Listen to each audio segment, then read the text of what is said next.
Welcome to my channel set tax சேனலுக்கு உங்களை அன்புடன் வரவேற்கிறேன். இன்னைய வீடியோவில் வந்து பார்த்திங்கன்னா செப்டம்பர் மந்த்துக்கான கிராசரி ஷாப்பிங் வீடியோ தான் ஃப்ரெண்ட்ஸ் பார்க்க போகிறோம். இந்த மாதத்துக்கு எனக்கு நான் 4000 ரூபா பட்ஜெட் போட்டிருக்கேன். பட் ஆனால் இந்த மாதத்துக்கு தேவைப்படக்கூடிய எல்லா கிராசரிஸையுமே நான் 3000க்கு வாங்கிட்டேன். ஸோ என்னென்ன வாங்கியிருக்கேன் அப்படிங்கிறத பார்க்கலாம். இருந்தாலுமே இந்த 1000 ருபீஸ் வச்சுருக்கணும். ஏதாவது ஒரு எமர்ஜென்சி நம்ம கிராசரியில் வந்துச்சுன்னா யூஸ் பண்ணிக்கணும். ஸோ வாங்க இப்போ நம்ம வீடியோக்குள்ளே பார்க்க போயிடலாம். மளிகை செலவை குறைக்கிறதுக்கு பாதியாக குறைக்கிறதுக்கு வந்து நான் ஆல்ரெடி வீடியோ போட்டிருக்கேன். அந்த வீடியோவோட லிங்க்கு நான் டிஸ்கிரிப்ஷன் பாக்ஸில் தரேன். 10 tips to reduce the grocery shopping சொல்லிட்டு ஒரு வீடியோ ஆல்ரெடி போட்டிருக்கேன். நிறையா வியூஸ் போன வீடியோ. அந்த வீடியோவில் இருக்கக்கூடிய எல்லா டிப்ஸையுமே நான் ஃபாலோ பண்ணுவேன். அந்த வீடியோ பார்க்காதவங்களுக்காக அந்த வீடியோட லிங்க் நான் டிஸ்கிரிப்ஷன் பாக்ஸில் தரேன், பாருங்கள். இப்போ நம்ம வீடியோக்குள்ளே போயிடலாம். மளிகை சாமான் வாங்க போகிறதுக்கு முன்னாடி மெயினான ஒரு விஷயம் வந்து பார்த்திங்கன்னா நான் லிஸ்ட்டு போடுவேன். என்னென்ன வேணும் அப்படிங்கிற லிஸ்ட்டு கண்டிப்பாக வேணும். ஸோ அதுக்கு வந்து நிறைய ரஃப் பேப்பர் எடுத்து வச்சுருப்பேன். இன்றைக்கி வந்து பார்த்திங்கன்னா போன மாதம் வாங்கினதில் என்னென்ன பாக்கி இருக்குது, தேவைப்படக்கூடிய மளிகை சாமான் ஆல்ரெடி ஸ்டாக்கில் என்னென்ன இருக்குது அப்படிங்கிறத அவங்க பார்த்து வச்சுருவாங்க.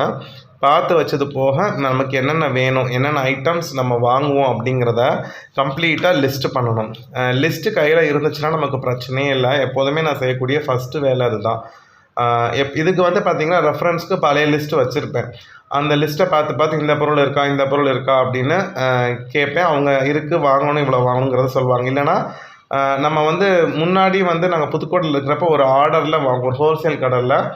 இது மாதிரி நம்ம தேவையானதை சூப்பர் மார்க்கெட் மாதிரி எடுத்துகிட்டு போகலாம். ஸோ அந்த ஆர்டர் வந்து எனக்கு எப்போதுமே நினப்பிருக்கும். கிட்டத்தட்ட ஒரு 4 இயர்ஸ் அங்கே வாங்கி ஃபஸ்ட் இந்த பொருள். ஸோ அந்த ஆர்டரில் நான் கேட்பேன். இருந்துச்சுன்னா அவங்களும் ஓகே லிஸ்ட்டை போட்டு வருவேன். அவங்க எதாவது வேணுங்கிறத சொல்லிடுவாங்க, வேணாங்கிறத ஒமிட் பண்ணிவிடுவேன். ஒரு பொருள் இருக்குது அப்படின்னா கண்டிப்பாக வந்து அதை வந்து வாங்க மாட்டேன். ஏன்னா இப்போ இருக்கக்கூடிய மளிகை சாமானை நம்ம வாங்கி வச்சா ஒன்று பழசாயிடுது, பூச்சி வந்துடுது, வேஸ்ட்டாக தான் போகுது.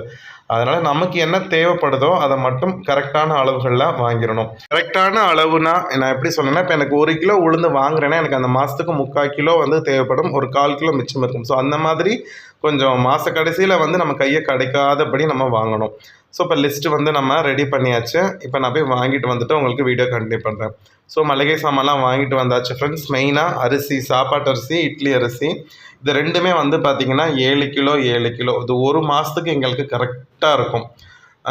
அதாவது 7 கிலோ நம்ம அந்த மாதம் முடிஞ்சோன்னு பார்த்திங்கன்னா எப்படியும் ஒரு 1/2 கிலோலேருந்து 1 கிலோ அரிசி இருக்கும். எப்போதுமே அந்த மாதிரி பாக்கி இருக்கிற மாதிரி வாங்கிடுவோம். அது இல்லாமல் வேறு என்னென்ன திங்ஸ் வாங்கினேன் அப்படிங்கிறத பார்க்கலாம். ஃபஸ்ட்டு வந்து பார்த்திங்கன்னா சர்ஃப் எக்ஸல் டாப் லோடு. இது வந்து 1 லிட்டர் சாஷே ஒன்று ஆல்ரெடி டப்பா இருக்குது, அதனால் சாஷே தான் வாங்குகிறேன். ஸோ இந்த தடவை சாஷேவோட ரேட்டே 160லேருந்து 180 கொண்டு போயிட்டாங்க. ஆனால் எனக்கு வந்து 160 தான் போட்டிருந்தார் பில்லை. ஆக்சுவலாக வந்து பார்த்திங்கன்னா டப்பாவுக்கும் இதுக்கும் ரேட் வந்து பார்த்திங்கன்னா ஒரு 40 ரூபா 50 ரூபா வித்தியாசம் வரும் எப்போதுமே. இது 160னா அது 220 ரூபா 210 ரூபா அப்படின்னு போட்டிருப்பாங்க. ஆல்ரெடி தான் டப்பா இருக்குங்கிறதுனால நான் மோஸ்ட்லி இப்போ வந்து இந்த சாஷே தான் வாங்கி ஃபில் பண்ணிக்கிறேன். குவான்டிட்டி வந்து பார்த்திங்கன்னா எனக்கு இன்னும் சேமாக தான் இருக்குது, பெரிய டிஃப்ரென்ஸ்லாம் எதுவுமே தெரியல. அதுக்கப்புறம் ப்ரில் லிக்விடு, இந்த 20 ரூபா பாக்கெட் வந்து பார்த்திங்கன்னா 2 வாங்கியிருக்கேன். போன டைம் வந்து கொஞ்சம் எக்ஸ்ட்ரா வாங்கினோம், அதனால் அது இருக்குது. அதனால் இப்போ 2 பாக்கெட் 20 ரூபா பாக்கெட். இந்த மாதம் வந்து பார்த்திங்கன்னா அது 15 ருபீஸ் தான் ஆஃபரில் போயிட்டுருக்காங்க. அளவும் கூட இருக்குது. 20 ரூபாலேருந்து 5 ரூபா கம்மி பண்ணியிருக்காங்க. ஸோ இதில் ஒரு 10 ருபீஸ் நமக்கு மிச்சமாகுது. அப்புறம் புளி வந்து நான் 2-3 மாதம் வாங்கலை, கண்டினியூஸாக இருந்ததை யூஸ் பண்ணியாச்சு. ஸோ இந்த மாதம் வந்து பார்த்திங்கன்னா புளி ஜெயா பிராண்டு தான் வாங்கினோம். ஜெயா ஸ்டோரில் தான் செம்மையாக க்ளீன் பண்ணி நீட்டாக இருந்துச்சு. அப்புறம் வந்து பொட்டுக்கடலை 1/4 கிலோ வந்து வாங்கினேன். ரேஷன் நாங்கள் வாங்கக்கூடிய ரேஷன்லேயும் சில சமயம் பொட்டுக்கடலை வாங்கிக்க சொல்லிக்கிறாங்க. அப்போ ரேஷன் பொருள் இல்லாமல் வேறு ஏதாவது வாங்குங்கன்னு போன டைம் அங்கே வாங்கினேன், அதுவும் நல்லா தான் இருந்துச்சு. ஸோ இந்த டைம் நான் மளிகை கடையிலே வாங்கிட்டேன். அப்புறம் வந்து பாசிப்பருப்பு வந்து பார்த்திங்கன்னா 1/4 கிலோ, அதுவுமே கொஞ்சம் ஸ்டாக் இருக்குது. எங்கள் வீட்டுக்கு எப்போதுமே 1/2 கிலோ தேவைப்படும். இப்போ வந்து ஒரு 1/4 கிலோ போல் ஸ்டாக் இருக்கிறதுனால இந்த தடவை 1/4 கிலோ தான் வாங்கினேன். அப்புறம் வந்து துவரம்பருப்பு, எதுவும் இப்போ ஒரு 2-3 மாதமாக நாங்கள் 3/4 கிலோ வாங்குகிறோம். ஸோ போன மாதம் 3/4 கிலோ வாங்கியுமே கொஞ்சம் ஸ்டாக் இருக்குது அதுவுமே. ஸோ அதனால் இந்த தடவை 1/2 கிலோ பாக்கெட் தான். உளுந்து வந்து பார்த்திங்கன்னா 1 கிலோ. நிறைய பேர் கேட்குறீங்க எப்படி உளுந்து 1 கிலோ பத்தும்னு சொல்லிட்டு. இந்த உளுந்து வந்து பார்த்திங்கன்னா ரேட்டு வந்து 150 போடுறாங்க. உபரி வந்து செம்மையாக இருக்குது. அதனால வந்து எங்களுக்கு கரெக்டாக இருக்குது. 1 கிலோ தான் வந்து ஒரு மாதத்துக்கு வருது. 1/2 கிலோ எப்போதுமே ஸ்டாக் இருக்கும்.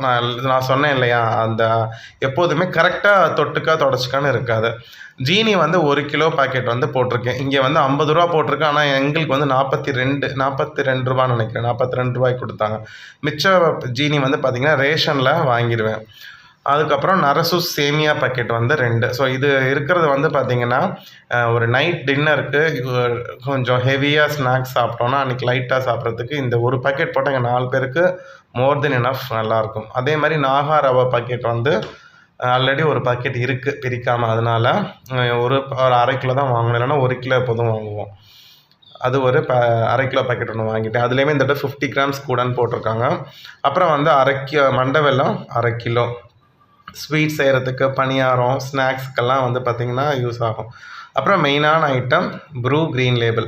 ஸோ எப்போதுமே நாங்கள் வந்து காஃபி அதிகமாக குடிப்போம். சில சமயம் இந்த ஒரு பாக்கெட் முடிஞ்சு நிறைய இன்ஸ்டன்ட் காஃபி தூள் பாக்கெட் வாங்குவோம். ஸோ இந்த தடவை ஒரு காஃபி தூள் 200 கிராம் இது வந்து பார்த்திங்கன்னா இது மட்டும்தான் யூஸ் பண்ணணும். இல்லைனா இடையில டீ குடிச்சிக்கலாம், பால் குடிச்சிக்கலாம்னு சொல்லிட்டு முடிவில் இருக்கும். பாருங்கள், 60 ருபீஸ்க்கு வாங்க ஆரம்பிச்சது இப்போ 130 ருபீஸ். 110 வந்து ஒரு 2-3 மாதத்துக்கு முன்னாடி 110 தான் இருந்துச்சு. இப்போ 130 ஆகிடுச்சு. அப்புறம் Hamam soap, medium size Hamam neem வந்து 2 சோப்பு வந்து வாங்கியாச்சு. அப்புறம் கோல்கேட் சால்ட்டு 20 ரூபா டப்பா வந்து 2 டப்பா வந்து வாங்கியிருக்கேன். இது கரெக்டாக இருக்கும். அப்புறம் வந்து இந்த கம்பி நார் சொல்லுவாங்க இல்லையா, அந்த பாத்திரம் வளர்க்குற கம்பி நார் வந்து முடிஞ்சிருச்சு. ஸோ அதனால் ஒரு 2 கம்பி நார் வாங்கிக்கிட்டேன். அப்புறம் Mister Gold refined oil 1 litre. இது வந்து கரெக்டாக எங்களுக்கு 1 லிட்டர் போதும். ஆல்ரெடி எண்ணெய் கொஞ்சம் ஸ்டாக் இருக்கும். அப்புறம் சக்தி அப்பளம், இந்த மீடியம் சைஸ் அப்பளம் இது ரொம்ப நல்லா டேஸ்ட்டாக இருக்குது வர வர. அதனால் இது இப்போ சக்தி அப்பளம் தான் வாங்குகிறோம். இதுவுமே வந்து பார்த்திங்கன்னா மீடியம் சைஸ் தான் வாங்குவோம். ஸோ கரெக்டாக இருக்கும். எங்கள் வீட்டில் இருக்கக்கூடிய கடாய்க்கு இதை யூஸ் பண்ணுறதுக்கு கரெக்டாக இருக்கும்.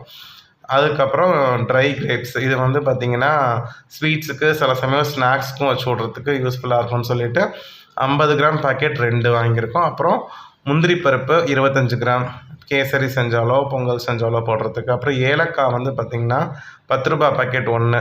பார்த்திங்களா, இது 1 10 ரூபா. ஸோ ஏலக்காய் ரேட்லாம் செம்ம ஜாஸ்தியாகிடுச்சு. இதில் 2 பாக்கெட் வந்து வாங்கிட்டு வந்திருக்கேன். 20 ரூபாய்க்கு ஏலக்காய் இவ்வளோ தான் வரும். எண்ணெய் கொடுக்குற மாதிரி தான் இருக்குது.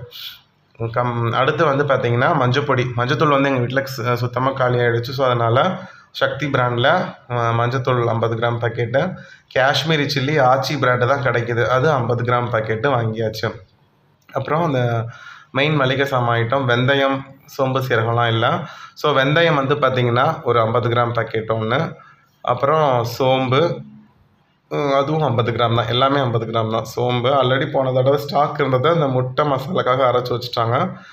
அப்புறம் சீரகம், மிளகு, இது எல்லாமே வந்து பார்த்திங்கன்னா 50 கிராம் பாக்கெட்டு தான். இது வந்து ஒரு அந்தந்த மாதத்துக்கு மட்டும்தான் வாங்குவோம். இது என்ன பிராண்டுன்னு பார்த்தீங்கன்னா கோல்டன் ஹார்ஸ்ன்னு சொல்லி ஒரு பிராண்டு. இதுதான் வந்து அந்த ஜெயா ஸ்டோரில் வச்சுருக்காங்க. மோஸ்ட்லி நாங்கள் சின்ன பிள்ளையா இருக்கிறப்பெல்லாம் அப்பாலாம் அந்த மாதிரி மலை சாமான்னு சொல்லிட்டு மொத்தமாக வாங்கிட்டு வந்துடுவாங்க. சோம்பு, சீரகம், மிளகு, வெந்தயம் இதெல்லாமே வந்து இந்த மலை சாமான்னு சொல்லி வாங்கிட்டு வந்து அந்த மே மாதம் க்ளீன் பண்ணி மொத்தமாக வாங்கிட்டு வந்துடுவாங்க. இப்போல்லாம் அந்த மாதிரி வாங்குறதில்ல, அந்தந்த மாதம் தான் போய் வாங்குகிறோம். இந்த மாதத்துக்கான மளிகை சாமான் லிஸ்ட்டு ப்ளஸ் ஷாப்பிங் முடிச்சாச்சு. பில் அமௌண்ட் பார்த்தோம்னா அண்ணாச்சி கடையில் எப்போதுமே கையில் தான் எழுதி கொடுப்பாங்க. இந்த மாதிரி ஆனால் கணக்கு பார்த்திங்கன்னா கரெக்டாக போட்டிருப்பாங்க. 2 தடவை செக் பண்ணுவாங்க. நான் கால்குலேட்டரில் செக் பண்ணியிருக்கேன். கரெக்டாக ஒரு நாள் தடவை தப்பானதே இல்லை. 2958 ரூபா வந்திருக்கு. ஸோ மிச்சம் அமௌண்ட் பட்ஜெட்டில் ஒதுக்குனது இருக்குது மளிகை சாமானுக்குன்னு. தேவைன்னா வாங்கலாம், இல்லைனா அதை அப்படியே சேவ் பண்ணிட வேண்டியதுதான் ஃப்ரெண்ட்ஸ்.